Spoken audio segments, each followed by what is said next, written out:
It's far too easy to think that one will never reach the critical or commercial acclaim of your favourite artists, as they seemingly lie within a realm that is impossible to reach. But whilst people can have raw talent, hard work still needs to be done in order to reach one's full potential. One route to reach one's full potential could be seen with the 10,000 hour rule formulated by Malcolm Gladwell, in which he describes that mastery of any given skill is possible if one practices for a minimum of 10,000 hours. However, regardless of the possibility of mastering a given skill, such as songwriting or producing music, doubt can still make us think that we cannot reach such a level, even with the correct practice, dedication and time. That's why I want to explore some of the reasons I think doubt may arise, and hopefully highlight in the process, despite our own doubts, we should have more faith in ourselves. The mystique. The relationship between an artist seems to go one of two ways. Some opt for regularly engaging with their fans in the media, through their engagement on social media or at numerous events that are covered heavily by the media. However, some artists opt for a more private route, which seemingly adds a layer of mystery and intrigue to their work, with an occasional social media post or sighting being a rare occurrence. Examples include Frank Ocean, who has little to no communication with his audience, or The Weeknd, who is known for taking part in little to no interviews.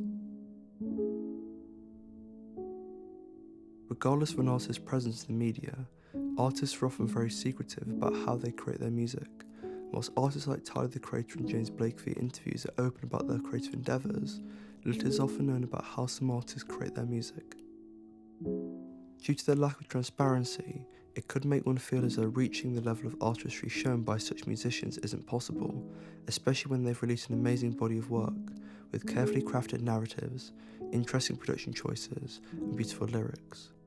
But regardless of their qualities, our own connection to an artist's work can make it hard for us to separate the art from the artist, making us forget they are people too, who eat, sleep, have relationships, have doubts and fears.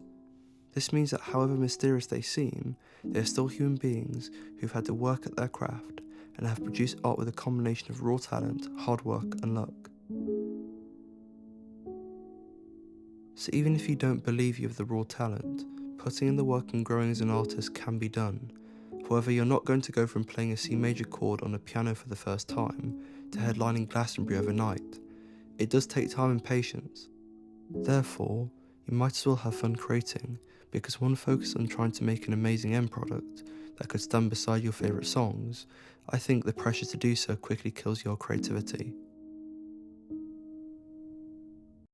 The finished product versus progress. Within the videos of artists in the studio, or in interviews online, the artists that I love to listen to seem to be so eloquent at describing their use of inspiration, the use of music technology, and their own songwriting ability. However, this only tells half the story, because such descriptions do not reflect the hours and months of experimentation with sounds, flows, rhyme schemes. It doesn't reflect the artists finding things that work and things that do not work. It doesn't reflect their periods of prolonged creation and intense writer's block. Furthermore, periods of self-doubt and how they overcame such isn't often discussed. Instead, fans receive the finished product, shown with a glossy album cover, shot by a professional photographer, or discussed in an interview with the artist, who has received media training and a personal stylist to enable them to reflect their brand perfectly. In the past, I've then compared my own art to theirs, resulting in doubts about my own ability and feelings of uncertainty over whether I would ever be able to produce anything close to theirs. However, I now realise that I'm comparing my beginning or middle to their end, because they've already put in the long hours and done the experimentation and the work. They've already found their strengths, their weaknesses and their sound, whilst I'm still experimenting, trying new things every week, and with some resulting in what I would perceive as success, whilst others seemingly being a failure.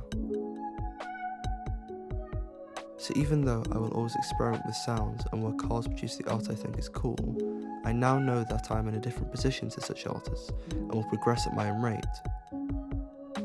This means that comparison of my work in progress to a polished finished product isn't worthwhile or helpful.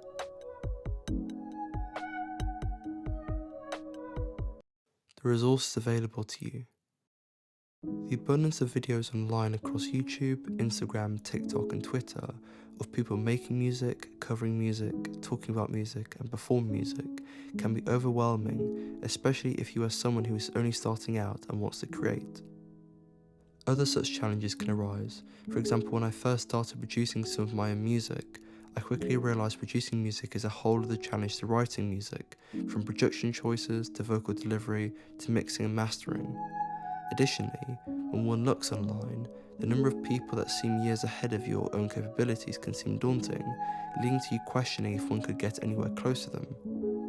But those people once where you were, and there will be people who look in your direction with similar awe at what you can do. Then there's the abundance of gear that some people seem to possess. However, I don't believe that having all the equipment in the world guarantees great music will be made.